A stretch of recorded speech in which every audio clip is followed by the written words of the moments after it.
இன்னைக்கு சோறுட்டி கிழிக்கலாம், வழக்கு போடலாம், விடிய விடிய என் பிள்ளைகளை சிறையில் வைக்கலாம். உங்களை எல்லாம் நான் குறித்து வைத்திருக்கிறேன். ஒரு நாள் சாத் ஒரு 7 முறை பெரும் படையை கிளப்பி கொண்டு வரேன். கவனமா இருங்க, கவனமா இருங்க பெருமக்களே, கவனமா இருங்க. நாம ராஜீவ் காந்தியின் மரணம் சரிதான் என்று பேசும்போது அதை எப்படி இவர் சொல்லலாம்? நான் தான் சொல்லுவேன். எங்க இனத்துக்கு ஒரு பெருமை இருக்கு.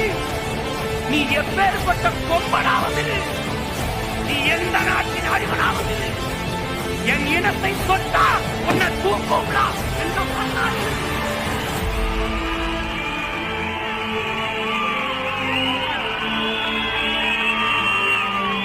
சாதாரணமா ஒரு சின்ன பையனா நான் பேசிக்கிட்டு இருக்கும் போது உனக்கு இது கஷ்டமா இருக்கு. ஆனா ஒரு நாள்